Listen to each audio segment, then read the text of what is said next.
ফিলিস্তিনিরা যেন ফিনিক্স পাখি, মার খেতে খেতে মুখ থুবড়ে পড়ছে, বিলীন হয়ে যাচ্ছে, আবার পুনরুত্থিত হচ্ছে। স্বাধীন ফিলিস্তিন তাদের চাই। প্রতিদিন হতাহতের পাশাপাশি প্রতিরোধের চিত্র তারা এঁকে যাচ্ছে ইতিহাসের দেয়ালে। গতকাল সোমবারও গাজার উত্তরের জাবালিয়া এলাকায় একটি ইসরায়েলি সামরিক যানে ফিলিস্তিনের প্রতিরোধ যোদ্ধারা ট্যাঙ্ক বিধ্বংসী ক্ষেপণাস্ত্র হামলা চালান। এতে 3 ইসরায়েলি সেনা নিহত হন এবং আরও 2 জন গুরুতর আহত হন। এই হামলা দায় নিয়েছে আল কাসাম ব্রিগেড, যেটি হামাসের সামরিক শাখা। লেবানস টিভি চ্যানেল আল মায়াদিনের প্রতিবেদন থেকে এ তথ্য জানা গেছে। ইসরায়েলি সংবাদ মাধ্যম i24 নিউজ জানিয়েছে, নিহত সেনারা ইসরায়েলি প্রতিরক্ষা বাহিনী IDF-এর 9ম ব্রিগেডের সদস্য ছিলেন।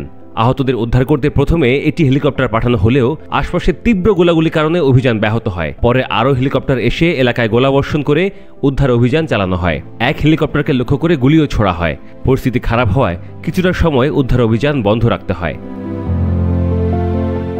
IDF-এর বরাতে ইসরায়েলি ওই সংবাদ মাধ্যম জানায়, এটি একটি পরিকল্পিত ও ভয়াবহ হামলা ছিল। এই ঘটনার পর গাজায় ইসরায়েলি বিমান হামলা আরও বেড়ে যায়। সোমবারও গাজার বিভিন্ন স্থানে বিমান হামলায় অনেক ফিলিস্তিনি হতাহত হন।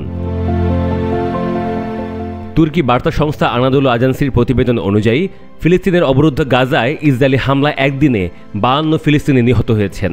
আহত হয়েছেন 5 শতাধিক। 2023 সালে অক্টোবরে গাজায় ইসরায়েলি সামরিক অভিযান শুরুর পর থেকে কমপক্ষে 54,470 ফিলিস্তিনি নিহত এবং কমপক্ষে 1,24,693 জন আহত হয়েছেন।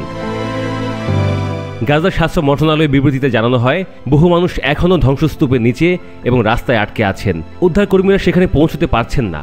হামাস অভিযোগ করেছে, ইসরায়েল বেসামরিক স্থাপনা, হাসপাতাল ও চিকিৎসা কেন্দ্রে হামলা চালাচ্ছে। এতে অনেক অসুস্থ মানুষ চিকিৎসা পাচ্ছেন না। বিশেষ করে নারী, শিশু ও বৃদ্ধরা সবচেয়ে বেশি বিপদে আছেন। হামাস আরও বলেছে, ইসরায়েলের এসব কাজ আন্তর্জাতিক আইন লঙ্ঘন করছে। তাদের দাবি, যুক্তরাষ্ট্রের সহযোগিতায় ইসরায়েল ফিলিস্তিনিদের বিরুদ্ধে আক্রমণ চালিয়ে যাচ্ছে।